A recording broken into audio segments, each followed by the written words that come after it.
On our wedding day her jealous ex stood up and made an objection, right in the middle of everything. She fell to her knees and begged me to forgive her. I just smiled back. "There's nothing to forgive," I told her, calm as I could be. Then I cued the audio I'd secretly recorded of them rehearsing the fake objection, just to see if I'd fight for her, and waited. The whole church fell completely silent. I'm 29 and I was supposed to marry Selena last Saturday. We'd been together 4 years and engaged for 1, and for all outward appearances everything was perfect.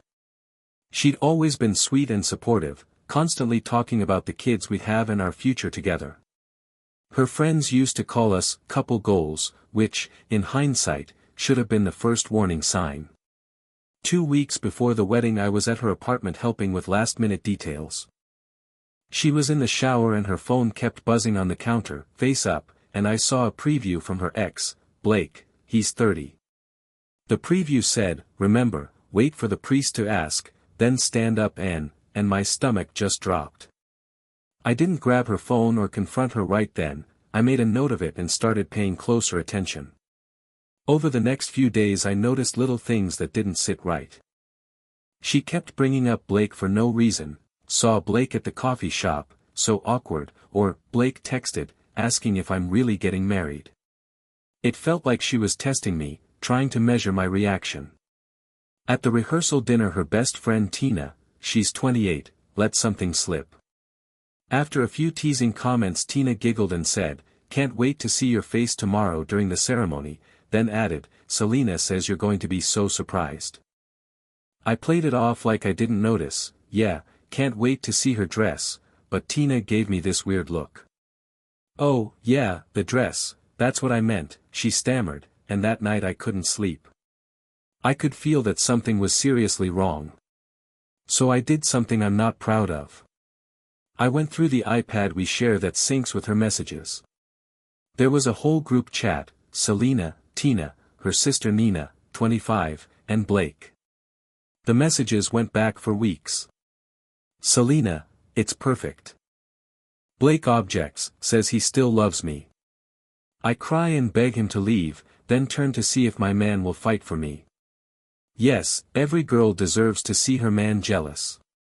Blake, "Still think this is weird, but if it makes you happy, babe." He actually called her, babe. I kept scrolling. If he doesn't fight for me or get jealous enough, that tells me everything about our marriage. Tina, "It's not mean, it's romantic, like a movie." What if he just walks out? He won't, he's too proper. He'll stand there and take it like always. But I need to see passion. I need him to claim me. I screenshotted every message and emailed them to myself. Then I found something worse, voice memos they'd sent back and forth. Selena and Blake rehearsing his objection, line by line.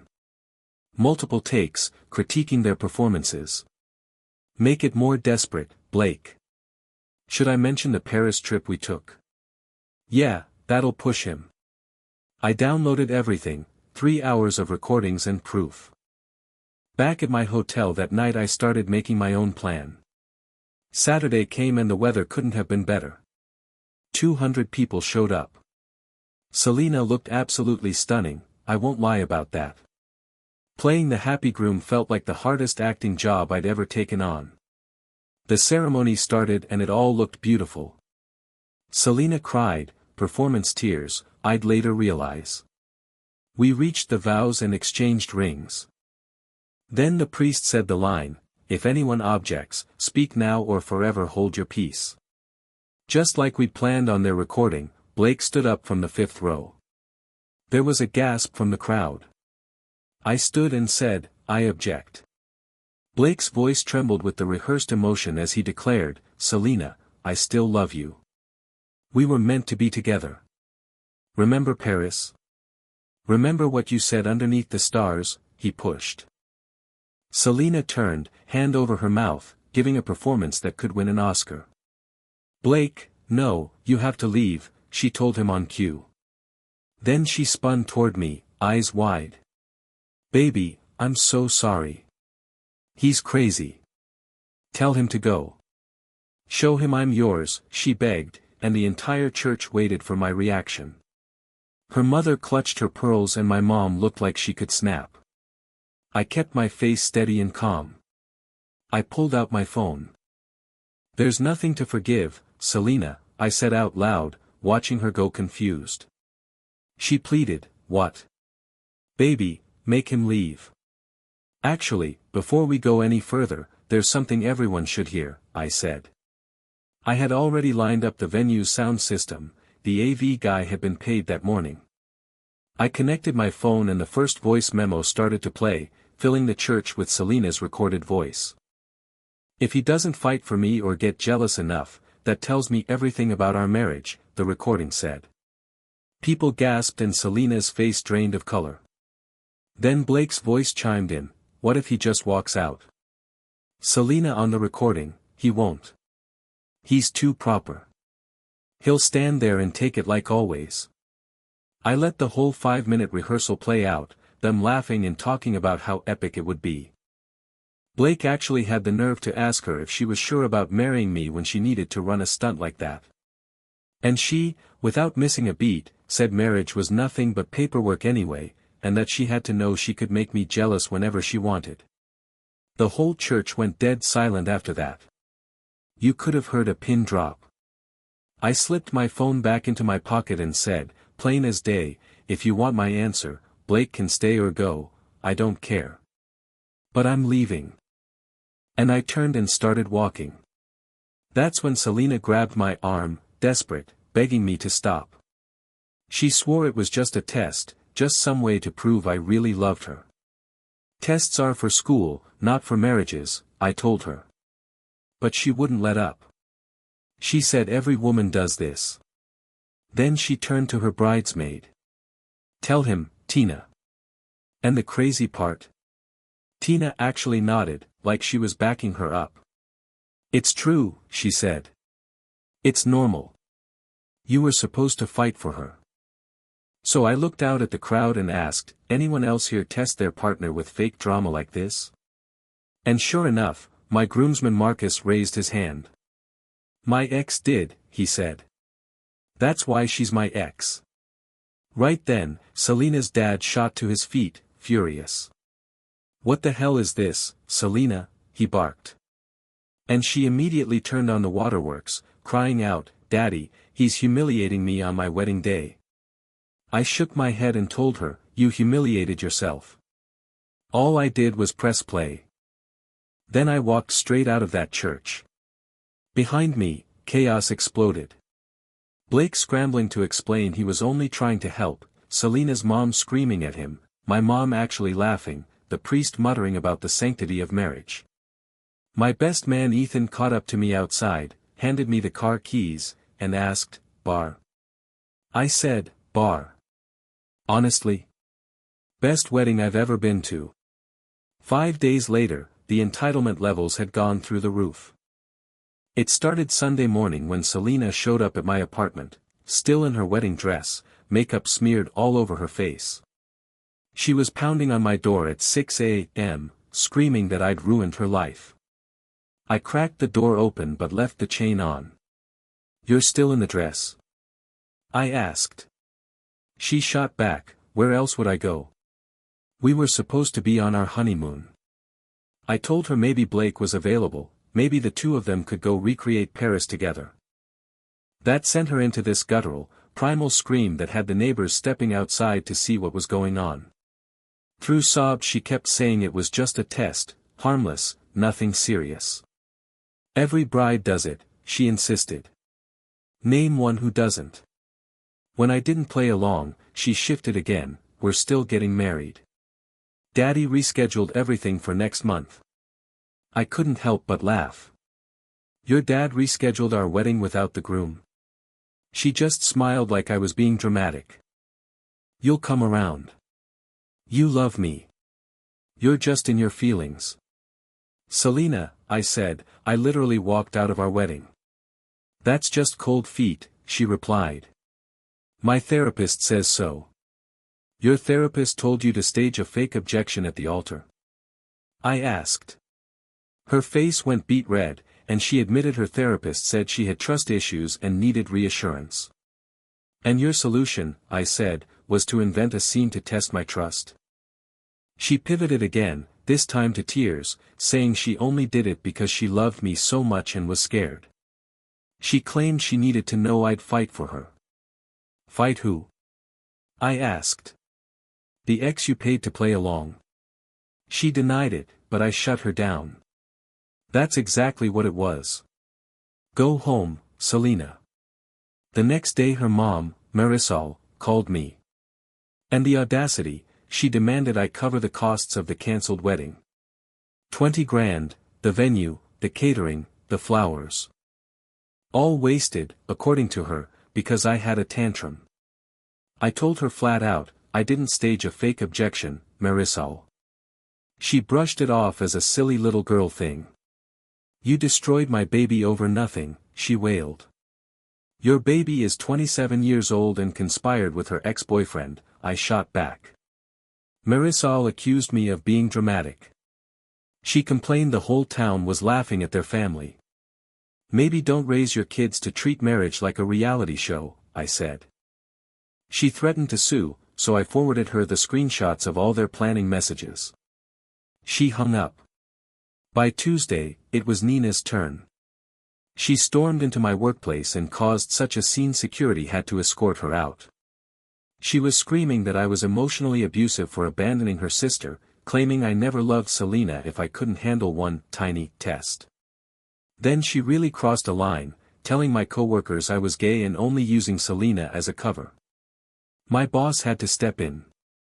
I pulled up the wedding video, yeah, someone filmed the whole disaster, and showed him. He banned Nina from the building and told me to take the rest of the week off. Then Wednesday, Blake reached out. The nerve of this guy. He wanted to meet up, man to man. So we sat down at a coffee shop, and this absolute walnut tried to tell me Selena really did love me, she just needed to know I was passionate about her, the way he claimed he was. You're passionate about my fiancée? I asked. Then I corrected myself, ex-fiancée. He stumbled over his words, saying yes and no, not like that now, but before. He leaned in and said, you just don't understand. Selena feeds on drama. She needs it. If you had just played along. That's when I knew for sure I'd made the best decision of my life. Played along. You mean with you professing your love at my wedding? I asked. That's what I was supposed to go along with. He stammered, it wasn't real. Not real. You literally called her, babe, in the messages. His face drained of color right then. You saw those, he muttered. Everyone at the wedding saw those. They heard them too, I shot back. He leaned closer like he was letting me in on some guy-to-guy secret. Look, between us, maybe it's good you dodged this bullet. She made me do all kinds of crazy stuff when we dated. Once, she faked a pregnancy scare just to see if I'd propose. Another time she pretended she was moving across the country to see if I'd follow her. Honestly, this objection thing. This was mild. I just stared at him, stunned. And you still helped her? He shrugged like it was the most natural thing in the world. I still love her, man. I'd do anything for her. Including ruin her wedding? I asked. Including making sure she marries someone who deserves her, he said. And clearly you don't, if you can't handle her tests. The entitlement. The delusion. I didn't waste another word on him. I got up and walked out. By Thursday night, Selena went nuclear. She plastered social media with these long, dramatic essays about emotional abuse, gaslighting, abandonment, all directed at me. She wrote that I had trapped her into a wedding only to humiliate her in front of everyone.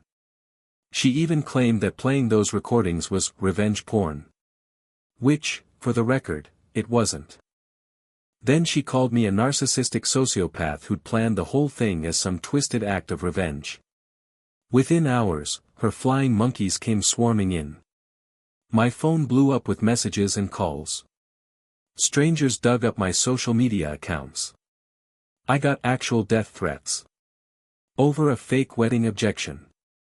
But Selena made one fatal mistake, she got too detailed. She spelled out how she only wanted to test my love. How the plan with Blake was harmless. How it was all just innocent fun. People started connecting the dots.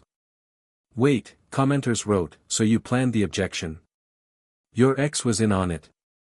You rehearsed it. Her story collapsed in real time. Friday morning, the big move came. Selena's dad, Victor, called me himself. His voice had a whole different tone this time. Son, let's be reasonable. This has gone too far. I agreed. Yeah, it has. Good, he said. So you'll apologize and... What? I cut him off. Apologize publicly. Say you overreacted. Then we'll quietly have the marriage next month. Spin it as a romantic reconciliation. Victor, are you insane? I asked. I'm trying to save both our families' reputations, he shot back. Do you realize what this has done to my business? Clients are laughing at me. My daughter is a meme. Your daughter made herself a meme, I said. He sighed. I'll pay you. I laughed out loud. You'll pay me, to marry Selena? 50,000. Cash. Just marry her, stay 2 years, quiet divorce, everyone saves face. I shook my head. Victor, she conspired with her ex-boyfriend to humiliate me on our wedding day. So. My wife tested me plenty when we were young, he said casually. It's what women do. You roll with it. And right there it clicked, no wonder Selena thought this nonsense was normal. 100,000, Victor offered. Final. Then, without missing a beat, 200,000. But you marry her this weekend. Private ceremony. You sign a prenup that includes an NDA about the first wedding. Let me get this straight, I said slowly. You're offering me $200,000 to marry your daughter and never speak of what happened. It's a good deal, he insisted. You'd be set. Selena gets her wedding. Everyone wins. And what exactly does Selena get out of this? I asked. She gets her reputation back. A husband. The wedding album she's dreamed of. I leaned back, shaking my head. A husband who had to be paid to marry her. She doesn't need to know about the money, he replied. The entitlement. The audacity. I recorded that call too, single-party consent is all I need here. I told Victor flat out, no sum of money would ever convince me to marry someone who treats relationships like a reality show competition. Then I hung up. His last words to me. You'll regret this. I know people. You'll never work in this town again. Like he was auditioning for a bad mob flick. 20 minutes later my CEO called. Apparently Victor had tried to get me fired. The CEO listened to his whole rant, then called me just to laugh about it. His own ex-wife used to pull the same stunts. My job was safe. 3 weeks later, it's time to close the book on this saga. The morning after Victor's bribe attempt, I dumped everything online, screenshots, recordings, even the bribe call. Tagged every single person involved.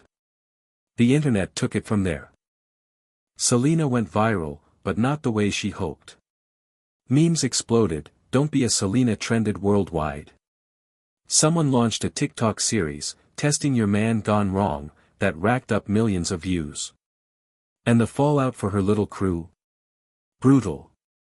Blake's girlfriend, yes, he had one, found out and dumped him spectacularly, right on Instagram. She posted screenshots of him lying in real time during my wedding while claiming he was away at a work conference. Tina got booted from her own sister's bridal party. Apparently, helping sabotage a stranger's wedding doesn't scream trustworthy maid of honor. She tried to spin it as female empowerment. Her sister shot back, empowering what? Stupidity. Nina lost her job. Turns out harassing someone at their workplace and spreading lies about them doesn't go over well with management, especially when there's security footage. She was gone by the end of the week. Victor's business imploded. Not because of the wedding itself, but because his bribery call went viral. Trying to pay a man to marry your daughter isn't exactly a strong look for a family values financial advisor. 3 of his biggest clients bailed within a week. Marisol launched a petition demanding I pay emotional damages. 12 people signed, all family. Someone else started a counter-petition titled, Selena Should Apologize. It pulled in 45,000 signatures. And Selena? She tried damage control with a tear-streaked apology video. But she couldn't resist herself, turned the whole thing into a lecture about how testing your partner is normal and healthy, and how I was toxic for not respecting female psychology. She actually said it out loud, if he really loved me, he'd have fought Blake right there in the church. According to her, that's what a real man does. The response? Brutal. Women tore into her online, saying she set feminism back decades. Men shared their own horror stories about being tested by partners. Therapists explained why this behavior wasn't cute or clever, it was emotional abuse. And then someone dug up her old tweets. Years worth of her bragging about training boyfriends. About putting them through tests. About playing manipulative games. One tweet from 3 years ago read something like, if your guy doesn't get jealous when you flirt with others, he doesn't really love you. She wiped it all clean. Went completely dark online. Last week, mutual friends mentioned she moved back in with her parents. No job, she'd quit before the wedding to become a wife influencer. No career plans. No prospects. Blake. He won't answer her calls either. Seems even he has his breaking point. The last thing she sent me read, you ruined my life over a harmless prank. I shot back, no, you ruined your own life over a harmful one. She tried calling after that. Blocked. End of story. Yesterday, Ethan sent me something, a Facebook post from Selena's aunt. She was looking for a therapist for her niece. Preferably someone who deals with accountability issues and narcissistic behavior. Urgent, she said. Growth? Maybe. Too late. Absolutely. Me? I'm fine. Better than fine. I returned all the wedding gifts with little notes explaining why. Most people were supportive. Her family's gifts. Donated to a charity for survivors of relationship abuse. Felt right. I even started therapy myself, not because I'm broken, but because I wanted to figure out how I missed the red flags for 4 years straight. My therapist says I was being love-bombed and gaslit long before the wedding. I'm working through it. And I actually met someone at therapy. Her name's Ramon. She was there because her ex hired actors to stage a fake robbery to see if she'd protect him. We bonded instantly over the absolute insanity. Coffee so far, nothing more. But she seems real. First thing she told me, I don't do tests. If I have concerns, I talk like an adult. Refreshing. The wedding venue. They gave me full credit for a future event. So, I'm thinking of throwing a dodged a bullet party next year, same date, same place, open bar. Everyone's invited except Selena, Blake, and anyone who thinks testing a partner is normal. The priest called last week. He said in 40 years of weddings, mine was the craziest he'd ever seen. But he also said I made the right call. A marriage built on lies isn't really a marriage at all. Smart guy. So here's my advice, trust your gut. If someone feels the need to test your love, they don't actually trust it. And without trust? What's the point? Don't marry a Selena. Don't be a Blake. Don't be the friend who enables this kind of nonsense. Find someone who believes your love is enough, no theatrics required. Oh, and always check the iPad. Peace. P.S. Selena, yes, I know you're reading this, thanks to Tina, therapy isn't punishment. It's a gift. Use it. Learn something. And stop putting people through tests. Love isn't a game show. There are no prizes for making someone prove themselves.